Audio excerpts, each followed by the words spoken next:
Vaccination करने के लिए गए थे, 3000 पुलिस हमको अरेस्ट करने के लिए गए थे। मैं आज भीड़ से सवाल पूछना चाहूंगा, हम लोग का अपराध क्या है? मैं आप लोगों से सवाल पूछना चाहूंगा कि हम लोग का अपराध क्या है, हम लोग का गुनाह क्या है? क्या हम लोग आतंकी है, नक्सली है, अपराधी है, चोर गुंडा मवाली क्या है? हम लोग 3000 पुलिस बल को अरेस्ट करने के लिए। हम लोग का अपराध क्या है कि आज से 2 साल 2.5 साल पहले स्टूडेंट की मांग को लेकर, छात्रों की मांग को लेकर हम लोगों ने विधानसभा के सामने धरना दिया था। अरे भाई, विधानसभा के सामने धरना देना इतना बड़ा अपराध है कि आप 3000 पुलिस लेके आए। चलिए ठीक है, आप पुलिस आए तो आए, क्योंकि हमारा आंदोलन झारखंड सरकार से था। यदि झारखंड सरकार की पुलिस आ सकती है, उनका स्वागत है, वो हमको अरेस्ट कर सकती थी। लेकिन ये सवाल वहाँ सीआरपीएफ के पुलिस आई थी, सीआरपीएफ की वहाँ से एक सवाल हमको सीआरपीएफ क्यों आई थी वहाँ?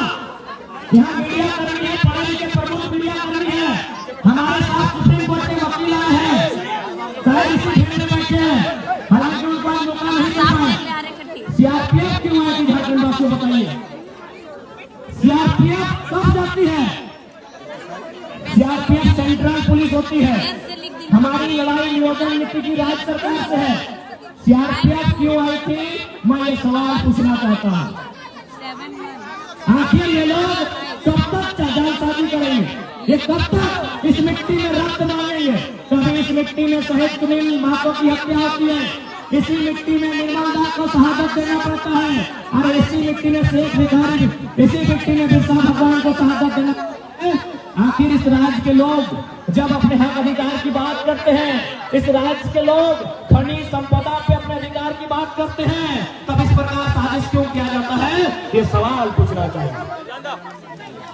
अरे 3000 पुलिस उठ गए, 3000 पुलिस, लगभग 8 की 10 डीएसपी इंक्लूडिंग एसपी महोदय जो हमें टिकट करने के लिए आए थे। चलिए स्वागत है आपका, अच्छा किया आप टिकट करने के लिए आए, लेकिन जितना अलग और जितना आप उस दिन अलग से हमको डिटेन करने के लिए, काश अगर कोयला चोर, बालू चोर, लकड़ी चोर, लोहा चोर, माफिया के साथ अलग होते तो झारखंड स्वर्ग से सुंदर होगा। क्योंकि आज जनता के साथ साथ जैसे के जवान भी यही हैं, और ये लोग भी भली भांति जानते हैं आज अगर सबसे ज्यादा कोयला कहीं चोरी होता है तो बेरमो विधानसभा में होता है। अरे वहां स्टेज रहिए, हम जानेंगे तब कानून का सम्मान और बढ़ेगा। और हम लोग भी चाहते हैं कि कानून के नजरों में सबका एक इंसाफ हो, कानून सबके साथ इंसाफ करे, इसीलिए लोग संविधान के रास्ते से चलना चाहते हैं। लेकिन सवाल ये बनता है कि आज अगर कोई हक की बात करे, आज कोई अपने अधिकार की बात करे, आज कोई अपने अधिकारों की सुरक्षा की बात करे, तो आप उनको फर्जी केस लगाएंगे, उनके साथ प्रेशर बनाएंगे। अगर प्रेशर बनाना है इस राज्य के, इस जिला के, इस कोयलांचल के माफियाओं पर प्रेशर बनाइए, दबंगों पे प्रेशर बनाइए, गुंडों पर प्रेशर बनाइए। ये कोयलांचल के साथ साथ पूरा झारखंड तो सह खातिर कोहनी के पहले कोहनी आशीर्वाद की जरूरत है। क्योंकि कोहनी का आशीर्वाद नहीं रहता है तो आज हम इतना बड़ा मुसीबत के टालना पड़ता है। इसलिए आज कोहनी का आशीर्वाद की बहुत आवश्यकता है। अब थोड़ा सा हम बात करें लोकसभा चुनाव के विषय में। लोकसभा चुनाव 25 तारीख के वोटिंग होता है। तारीख याद हो ना?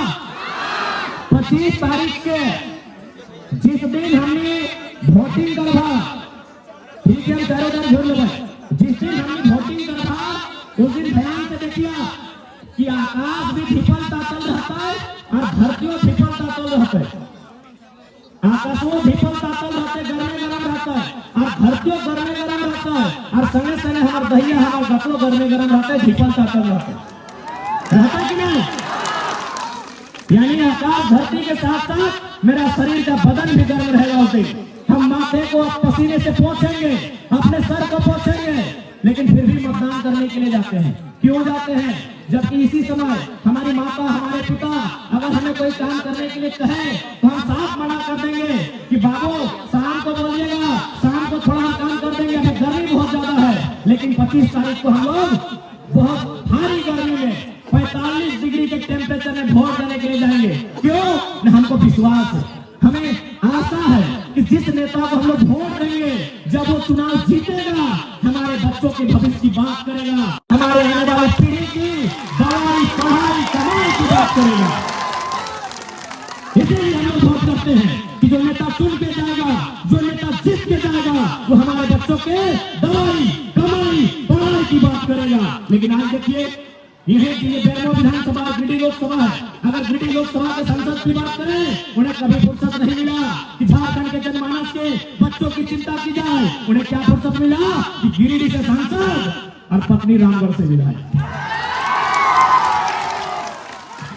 अब बात करते हैं बेरमो के विधायक की, मुख्यमंत्री के सालों की। बेरमो से विधायक पिताजी आज इनके दुनिया में नहीं है, उनको नमन करते हैं। लेकिन सवाल यहाँ है बेरमो के विधायक का, खुद बेरमो से विधायक, दादा है विधायक और भौजी धनबाद से लोकसभा के प्रत्याशी हैं।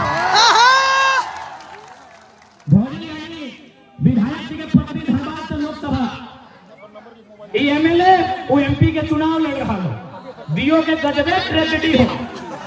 गिरिडीह लोकसभा बेरमो विधानसभा के कहानी गजबे हो।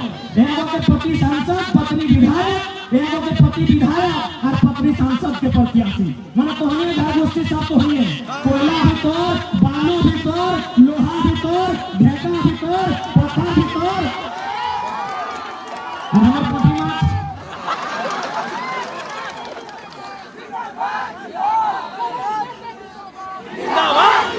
बताइए, ऐसे राजनेताओं को आखिर लोग वोट कैसे देते हैं? आप उनके हलफनामा को पढ़िएगा, जो बेरमो के विधायक है उनके जो अर्धांगिनी है उनके हलफनामा को। अरे जब हलफनामा में उतना संपत्ति दिखाया है, तो जो छुपाया गया है संपत्ति कितना है?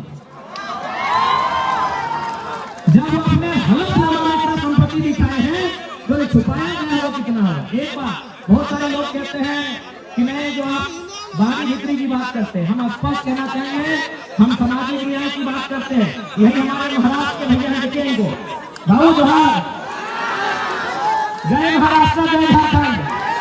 ये महाराष्ट्र है।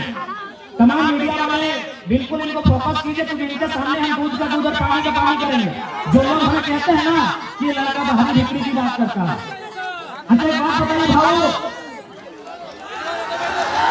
हमारे बात बताइए, आपके इशारों में बताइए, इशारों से बताइए, क्या महाराष्ट्र में हमारे झारखंड के अगर कोई बच्चे जाएंगे, वहाँ जो सरकारी नौकरियां हैं, डीएसपी वगैरह, बीडीओ वगैरह, सीओ वगैरह, तहसीलदार, दीवानी जो भी है, क्या वो फॉर्म भर के नहीं सकते हैं? सुनिए महाराष्ट्र के भैया हैं, इनको हम कोई फोर्स नहीं किए हैं। मीडिया वाले इनको बिल्कुल फोकस कीजिए, जो कहते हैं जरा माँ तो बाहरी बिक्री की लड़ाई करता है। अरे भाई हमारे लोग भी महाराष्ट्र में रहते हैं, हम लोग मजदूरी का काम करते हैं, हम लोग महाराष्ट्र को धन्यवाद भी देते हैं कि चलो भाई हमें रोजी रोजगार के लिए जगह दिया।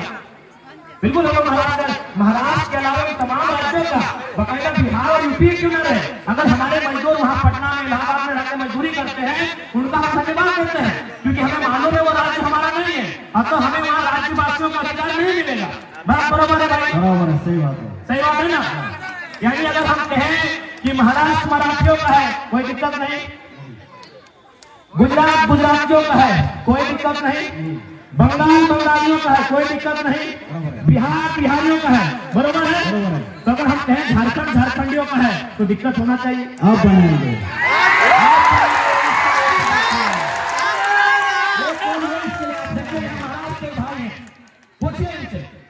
हमारे आपके महाराष्ट्र में हमारे 5 लाख लोग रहते हैं, आप तो खुद सतारा में है, आप खुद बताइए वो कैसा रहते हैं। एक मिनट बता दीजिए किस प्रकार का कमरा है और क्या काम करते हैं।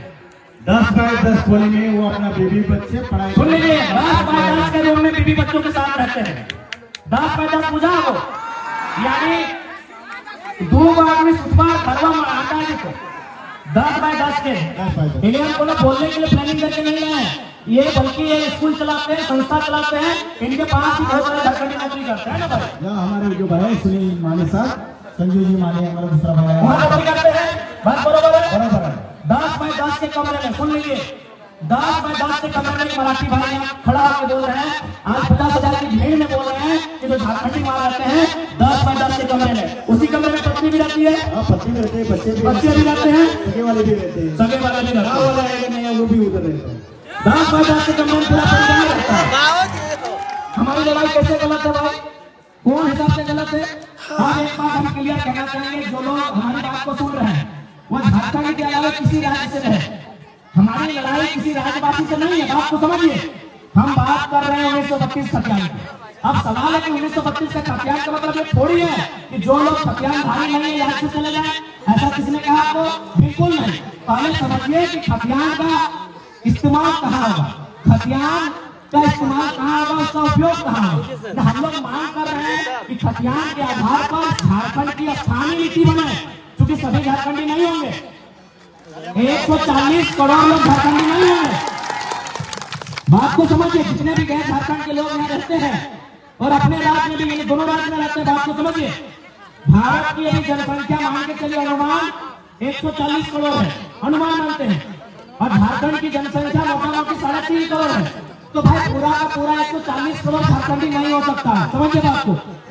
140 करोड़ जो भारत की जनसंख्या है वो सबके सब झारखंडी नहीं हो सकते हैं। तो झारखंडी कौन है? तो जो झारखंड के भूभाग में रहते हैं। तो हमारे खतियान आधारित नीति का मतलब है कि इस राज्य के जो मूलवासी है, इस राज्य के बाहर जिनका सरकारी नौकरी के अलावे किसी सरकारी दस्तावेज में कोई नाम नहीं है, क्योंकि बहुत से रेलवे में नौकरी करते हैं, कोई इलाहाबाद में है, कोई कानपुर में है, कोई कर सेंट्रल नौकरी कोई कहीं कर सकता है, तो वहां सरकारी नौकरी में उसका नाम हो सकता है, लेकिन उसके अलावे उसका नाम किसी दस्तावेज में नहीं है। वो मूल रूप से झारखंडी है, जिनका सिर्फ और सिर्फ यही नाम है, यही दस्तावेज है, यही घर है, यही मकान है, यही सब कुछ है।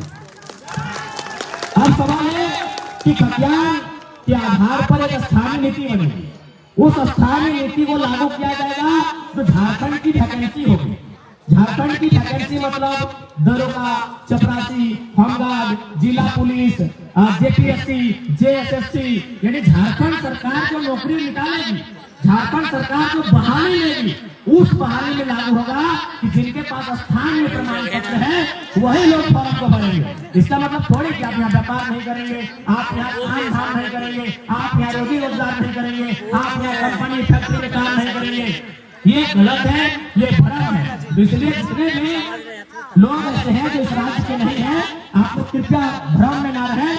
हमारा मांग क्या है, हमारा आंदोलन क्या है, उसकी असलियत को समझने का काम करें। और मैं बिल्कुल कहता हूं, जो लोग ईमानदारी से, जो लोग निष्ठापूर्वक इस विषय को समझते हैं, वो कर है हमारे साथ खड़े। और साथ ही साथ इसलिए इस धर्म से बाहर निकलिए। बाकी हमारा डिमांड क्या है?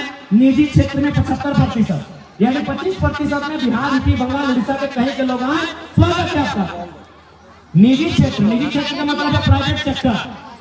प्राइवेट सेक्टर में हम लोग का डिमांड क्या है? 75%, बाकी 25% ओपन है, उसमें आप आए, जिसको आना है, जहां से आना है, आपको आने के लिए स्वागत है। हम लोग सरकारी क्षेत्र में क्या मांग कर रहे हैं कि जो हमारा ओबीसी का आरक्षण है उसको थोड़ा इंक्रीज किया जाए और उसको 90% झारखंडियों के लिए। अब सवाल आप करते हैं कि जनरल में बहुत ज्यादा छूट जाता है, तो वहां भी नियम है कि जनरल 1 और जनरल 2 में परिभाषित किया जा सकता है। बहुत सारे ऐसे राज्य हैं वहां जनरल मिलेगा, जनरल वर्ग से आते हैं, जनरल 1 और जनरल 2 में उसको परिभाषित किया जाता है। जो जनरल 1 होगा वो केवल झारखंडी भरेंगे, और जो जनरल 2 होगा जो 10% छूटेगा उसमें all over India, Bihar, UP, Bengal, Calcutta जहां भरे कोई मना नहीं। अब एक बात बताइए, अब यहाँ से इन मुद्दों के बाद भी किनको लगता है हमारी लड़ाई गलत है भाई? और एक बात, जो लोग हमारे राज्य में चढ़ के बात करते हैं, अच्छा एक बात बोले भैया, उत्तर प्रदेश के लोग भी रहते हैं, माइक सही बोले? हाँ बोलो। रहते हैं, उत्तर प्रदेश के लोग रहते हैं, हाँ रहते हैं, बिहार के लोग रहते हैं, बंगाल के लोग रहते हैं, पूरा स्टेट का लोग हैं। पूरा स्टेट के लोग रहते हैं, लाखों में रहते हैं। लाखों में। क्या आपके प्रदेश में उन्होंने कभी अधिकार मांगा है? नहीं, नहीं। उनको सबको झारखंड में चाहता है, झारखंड मौका बन रहा है। देखिए दादा सामने है, सबको झारखंड में चाहिए, उधर वालों को उधर का हिस्सा चाहिए, इधर वालों को इधर का हिस्सा चाहिए, इधर वालों को इधर का हिस्सा चाहिए, सबको बराबर झारखंड में ही अधिकार चाहिए। उनकी भाषा को भी यहाँ चाहिए, उनके टीचर भी यहाँ होने चाहिए, उनके वकील भी यहाँ होने चाहिए, उनके सब यहाँ झारखंड में होने चाहिए। वही महाराष्ट्र में भी लगभग अनुमानित 25-30 लाख के आसपास में यूपी बिहार के लोग रहते हैं, बंगाल के लोग रहते हैं, उड़ीसा के लोग रहते हैं, गुजरात के लोग तो बहुत ज्यादा रहते हैं। और एक बात, आज आपको एक बात क्लियर रखना चाहिए, 1960 से पहले आपके महाराष्ट्र का नाम बॉम्बे था, बराबर है भैया, बॉम्बे नाम था।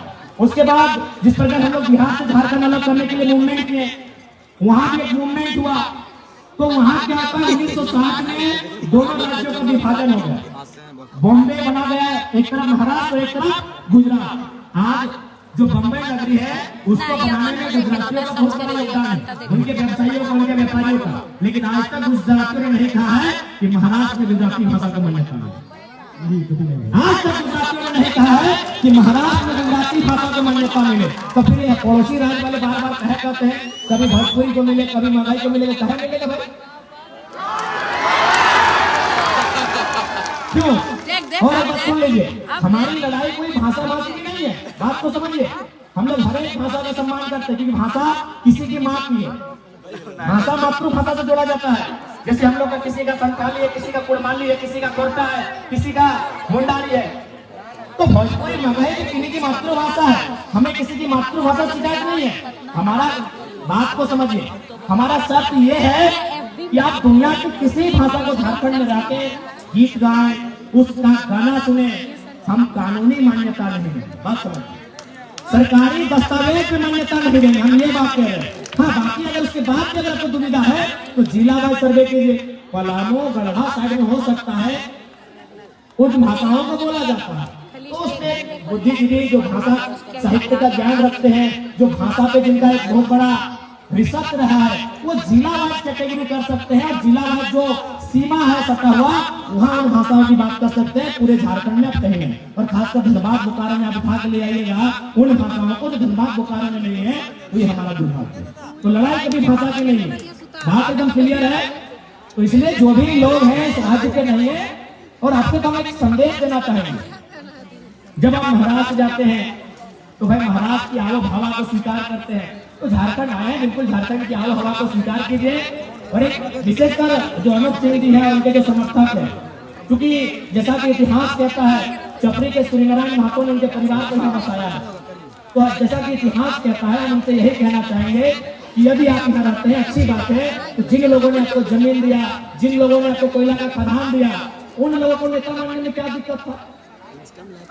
अगर कोई महाराष्ट्र में रहेगा तो मराठी को नेता मानेगा, मानेगा कि नहीं मानेगा? लेकिन हमारे झारखंड का दुर्भाग्य है, भाई झारखंड में रहते हुए झारखंड के लोगों को नेता नहीं मानते। फिर भी हम उनको कहेंगे कि आप निश्चिंत रहे, व्यवसाय करने से कोई रोक टोक नहीं है, नौकरी चाकरी प्राइवेट सेक्टर में, सरकारी सेक्टर में भी कुछ प्रतिशत कोई रोक टोक नहीं है। तो और एक बात आपको भी हम कहेंगे, अरे हम तो शुरू से बोले हैं कि बंगाल हमारा बड़ा भाई है, बिहार हमारा मंझला भाई है, उड़ीसा हमारा संझला भाई है, और हम छोटे भाई हैं। हमने हमेशा बराबर कहा कि बंगाल हमारा बड़ा भाई है, बिहार हमारा मंझला भाई है, उड़ीसा हमारा।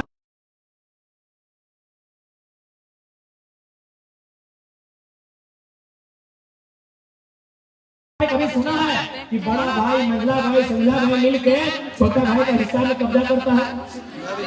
कभी सुने हैं? तो सिंपल है, बंगाल को मिला है 88,000 वर्ग किलोमीटर, बिहार को मिला है 94,000 वर्ग किलोमीटर, उड़ीसा को मिला है 1,55,000 वर्ग किलोमीटर, सबसे कम हम लोग को मिला है 79,000 वर्ग किलोमीटर। जब हम बंगाल की 88,000 वर्ग किलोमीटर में 1 इंच नजर नहीं गड़ाते हैं, जब हम बिहार के 94,000 वर्ग किलोमीटर में 1 इंच नजर नहीं गड़ाते हैं, जब हम उड़ीसा के 1,55,000 वर्ग किलोमीटर में 1 इंच नजर नहीं गड़ाते हैं, तो भाई हमारे 19,79,000 वर्ग किलोमीटर सबकी नजर कहाँ है? अब एक सवाल ये भी आता है कि बहुत सारे लोग ये कहते हैं कि नहीं, हम लोग इसी राज्य के होकर रह गए हैं, अपना राज्य छूट चुका है। तो हम उनको कहेंगे कि आप लोग बिल्कुल दुविधा में ना रहे, एक श्वेत पत्र जारी कीजिए, एक श्वेत पत्र जारी कीजिए कि आप एक ही राज्य के स्थानीय निवासी हैं, आप दूसरे राज्य का किसी प्रकार का संवैधानिक लाभ नहीं ले रहे हैं। हम लोग की एक सर्वे की टीम बनेगी और हम लोगों को परहेज दिया जाएगा।